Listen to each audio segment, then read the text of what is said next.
Halo semuanya, selamat datang kembali di channel NTC Graphic. Channel ini adalah channel yang membahas tentang seni, desain, industri kreatif, serta gadget-gadget yang berhubungan dengan bidang-bidang tersebut. Jadi kalau kalian semua memiliki interest di bidang itu tadi, feel free untuk subscribe di channel ini.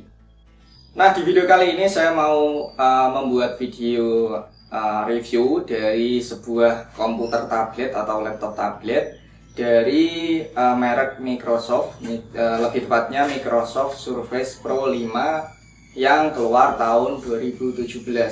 Laptop ini baru saya beli beberapa bulan lalu, mungkin sekitar 2 bulan lalu lah ya. Saya sudah bikin video unboxingnya, tapi baru sempat untuk mereviewnya hari ini gitu.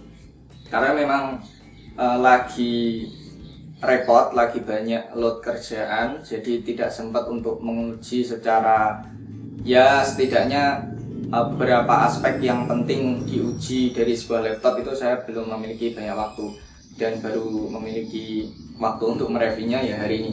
Jadi ini laptopnya seperti ini.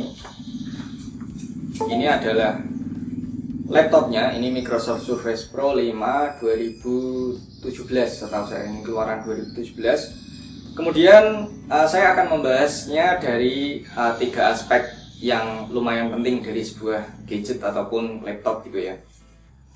Yang pertama dari segi desainnya, yang kedua nanti dari segi spesifikasinya, kemudian bagaimana experience saya menggunakan laptop ataupun laptop tablet ini selama 2 bulan dengan asumsi saya menggunakannya sebagai seorang desainer grafis dan juga ilustrator. Jadi saya menggunakan ini untuk kegiatan-kegiatan atau pekerjaan yang berhubungan dengan gambar, dengan video-video singkat gitu. Jadi nggak terlalu berat sebenarnya. Kemudian juga nanti saya akan beri kesimpulan plus minus dari laptop tablet ini. Saya bahas dulu dari segi desainnya. Jadi laptop ataupun tablet Microsoft Surface Pro 5 2017 ini memiliki bentuk yang mirip tablet tapi lebih besar sebenarnya dibanding tablet pada umumnya, yaitu seperti iPad gitu. Bukan yang iPad Pro ya, tapi yang iPad biasa itu ini sedikit lebih besar, jadi lebih mirip laptop sebenarnya kalau udah pakai keyboardnya ini. Kemudian untuk materialnya, material di bodinya ini aluminium, jadi ini metal gitu ya, bodinya full metal. Ini ada di bagian atasnya ini ada plastiknya dikit, kemudian ini ada rongga-rongga untuk mengeluarkan panas. Kemudian ini keyboardnya masih ori, keyboard case-nya ini dari bahan kain seperti glue gitu, jadi enak gitu kalau dipegang. Tapi minusnya ini tidak bisa kena air ataupun keringat gitu, karena pasti ngeletek ya, kayak ini ada ngeletek dikit gitu. Kemudian dari segi desainnya yang saya suka itu ini ya, sampai salah ngomong. Jadi kalau di Microsoft Surface itu, semua Microsoft Surface ya yang tablet itu, dia itu punya stand kayak gini yang sudah menyatu sama bodinya gitu. Jadi ini itu nggak copotan, jadi sudah menyatu sama bodi. Jadi kalau ditaruh itu gampang banget gini. Jadi untuk desain ini saya lebih suka daripada desain tablet lainnya, karena untuk dipakai itu lebih nyaman gitu, lebih ergonomis, bisa diatur-atur juga ketinggiannya. Kemudian untuk keyboardnya ini bisa dilepas juga, kemudian bisa di sini, jadi ada apanya ya, ini nempel. Nah kalau gini, jadi ini bisa agak ada apa ini namanya, ada sudutnya supaya ngetiknya lebih enak, jadi nggak datar gini. Kemudian ini juga bisa dilepas, jadi kalau ini dilepas ini benar-benar mirip atau ya tablet gitu kalau dilepas keyboardnya gitu. Dan bisa digunakan dalam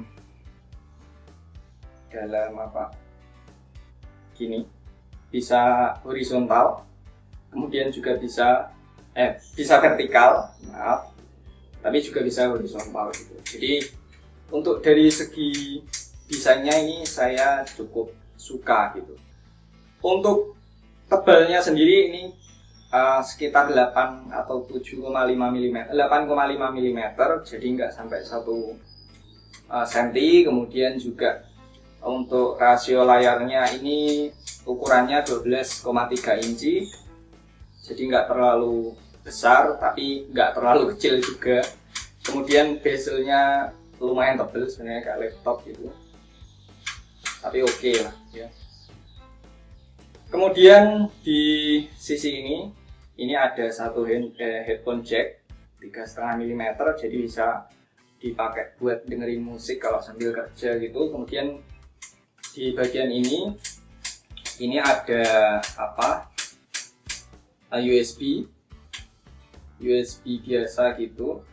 Kemudian di sini ada mini DisplayPort. Kemudian di belakang mana ya?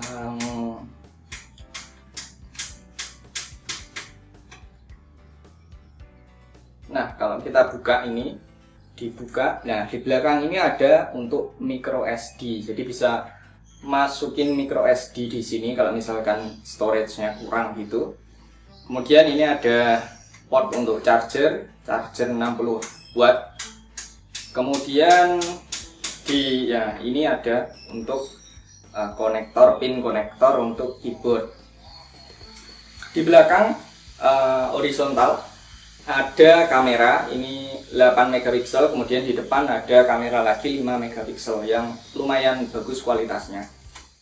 Jadi itu tadi untuk dari segi desainnya saya lumayan suka dengan konfigurasi laptop tablet ini, dimana keyboardnya bisa kita lepas, bisa kita pasang karena ada magnetic connector. Kemudian dia punya stand yang menyatu dengan bodi, bisa diatur untuk ketinggian standnya atau sudut standnya gitu. Jadi enak banget kalau kita mau ya gini, kita touch gini, itu lumayan intuitif gitulah ya.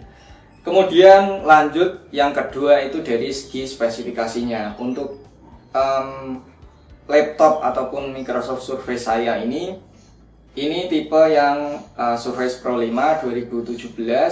Dia memakai prosesor Core i5 generasi ke-7, lebih tepatnya 7300. Kemudian dia memakai RAM sebesar 8 GB. Itu udah cukup banget ya untuk tahun ini, maksudnya itu untuk di tahun 2022 akhir ini 8 GB itu untuk pemakaian casual, multitasking casual itu masih bisa diandalkan. Kemudian untuk storage-nya itu 256 GB, itu juga masih cukup kalau kita pakai sebagai secondary device, jadi bukan device utama untuk kerja.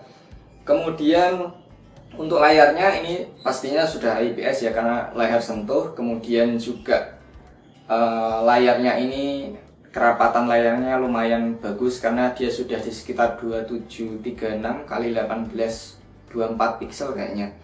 Jadi udah di atas Full HD, kayaknya itu udah 2K ya. Kayaknya udah 2K itu. Kemudian untuk graphic cardnya ini masih Intel HD ya pastinya, karena ini laptop bukan convertible, laptop tablet gitu, pastinya masih pakai graphic card Intel. Ini Intel 620, itu masih oke lah kalau buat kebutuhan desain dan buat ngolah gambar masih bisa diandalkan. Yang penting gambar-gambar ringan lah ya. Kemudiannya banyak ya. Kemudian selanjutnya kalau dari segi spesifikasinya, ini laptopnya ataupun tabletnya ini fanless, jadi dia nggak ada fan-nya, nggak ada kipasnya gitu, jadi nggak berisik, pastinya nggak berisik. Kemudian nggak terlalu panas juga, tapi dengan catatan jangan digunakan untuk kebutuhan grafis yang berat.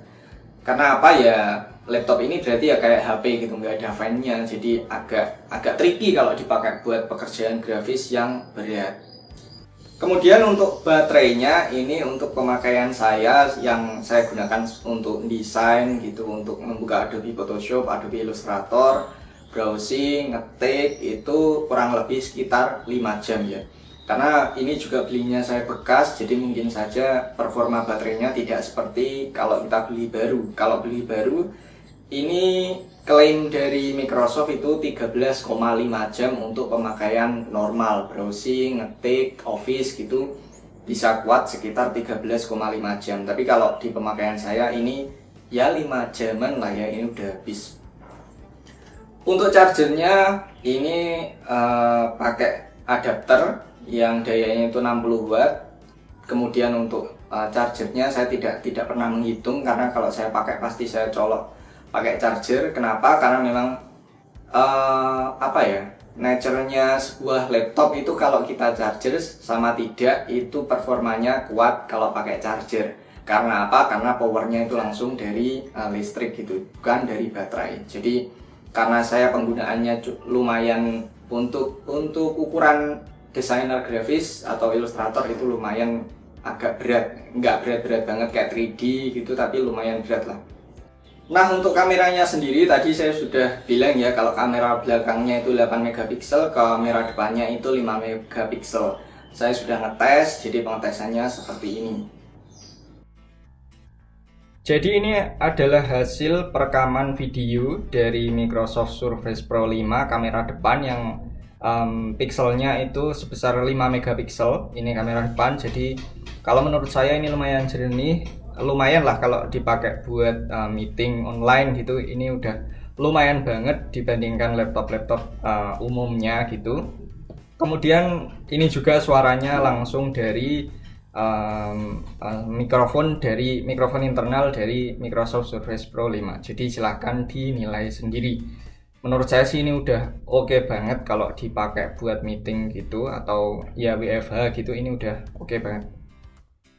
Dan ini adalah hasil dari perekaman kamera belakang Microsoft Surface Pro 5. Ini ada kopi ini.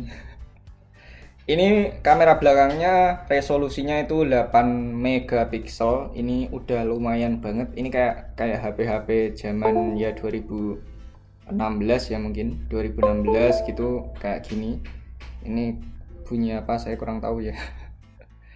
Ini udah lumayan banget kamera belakangnya, meskipun saya yakin juga tidak terlalu berfungsi kalau kamera belakang. Lalu selanjutnya, bagaimana experience saya menggunakan laptop tablet ini sebagai alat untuk bekerja. Saya sudah mengetesnya, bukan mengetes ya, bahkan menggunakannya untuk device kerja saya, dimana saya setiap hari pasti buka Adobe Photoshop, kemudian Adobe Illustrator, buka tab yang banyak, karena memang kerja saya itu ya membutuhkan itu semua lah, harus tabnya banyak, tab di browsing ya, kemudian browsing, ngetik, Adobe Photoshop, bikin template dan lain-lain. Nah itu masih work smooth ya, lancar lah ya, bisa dibilang lancar, tidak nge-lag yang parah. Bahkan kalau loading yang sampai muter-muter itu nggak ada, cuma kadang kalau kita geser ada jedanya gitu. Kemudian untuk di Adobe Illustrator itu saya sudah ngecek ini, saya tes gitu untuk auto trace sebuah gambar yang dimana warnanya itu ada 30 warna. Jadi dari raster kita auto trace ke vektor. Nah itu lumayan cepat ya loadingnya, nggak lama banget untuk mengauto trace sebuah gambar raster ke vektor, dan nggak ada loading yang sampai aplikasinya hitam, itu nggak ada. Jadi loading normal, kemudian auto trace-nya lancar gitu. Jadi intinya kalau untuk kebutuhan Adobe Photoshop sama Illustrator itu masih bisa digunakan, dengan catatan ya gunakan sewajarnya lah kalau kayak gitu, jangan yang untuk device utama gitu. Kemudian untuk editing video ini sudah saya coba menggunakan Camtasia 2022, dimana saya ngetes pakai klip 1 menit. Kemudian saya potong, tambahin musik, kemudian ekspor di ukuran Full HD. Itu ekspornya nggak sampai 1 menit, bahkan kayaknya 30 detik doang ya. Jadi untuk digunakan sebagai mesin editing video singkat, video short gitu, video TikTok, video IG Reels, itu masih bisa banget. Jadi kalau misalkan kalian traveling, kemudian ambil video pakai handphone, diekspor ataupun diedit di komputer ini dengan Camtasia, itu masih bisa banget. Cuma untuk loading pertama kali buka Camtasia-nya itu yang agak lama gitu. Tapi kalau udah masuk di dashboard Camtasia-nya itu work smooth. Jadi kalau geser-geser juga masih jelas banget.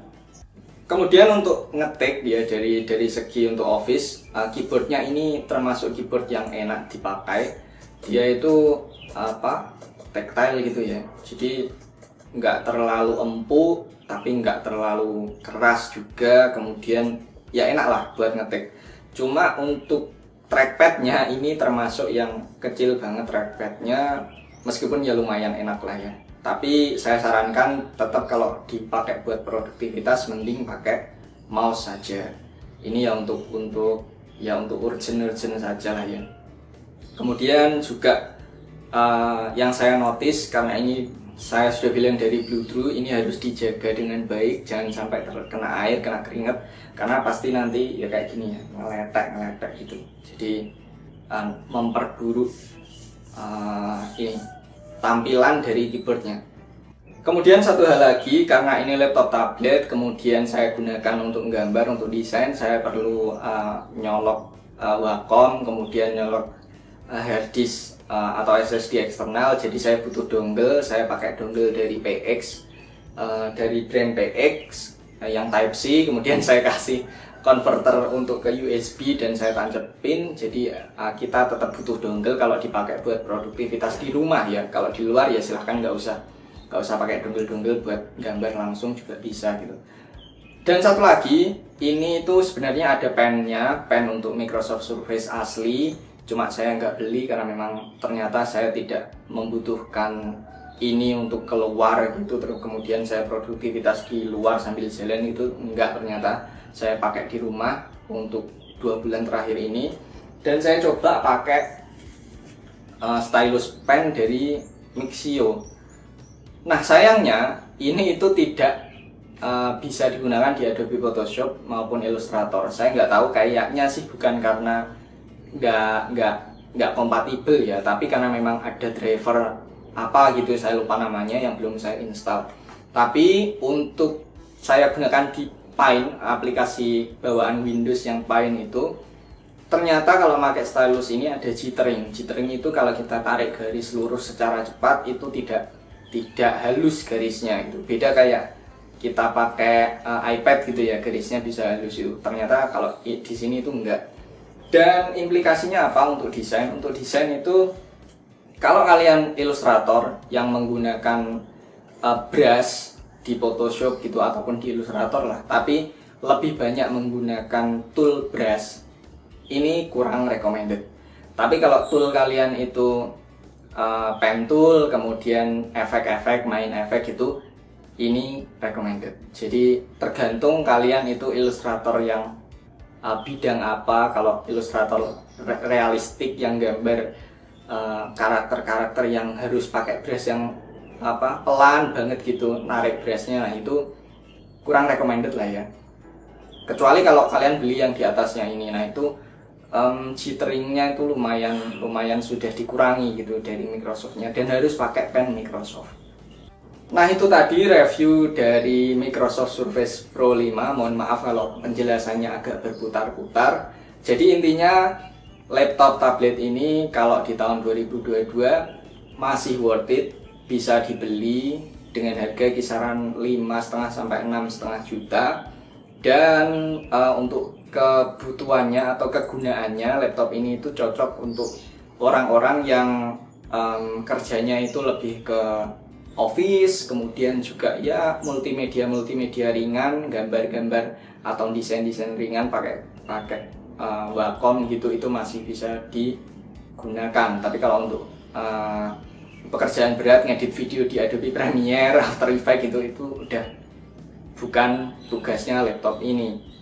Dan yang saya notice ini cocok banget kalau kita pakai buat pergi-pergi traveling gitu, dan kita butuh software yang adanya di versi desktop Windows, ini cocok banget. Jadi itu tadi reviewnya. Terima kasih sudah menonton video ini. Kalau kalian semua atau kalian menyukai video ini silahkan di like. Kemudian kalau kalian merasa video ini akan bermanfaat bagi teman-teman kalian, silahkan di share dan jangan lupa subscribe di channel Entis Graphic. Terima kasih dan sampai jumpa.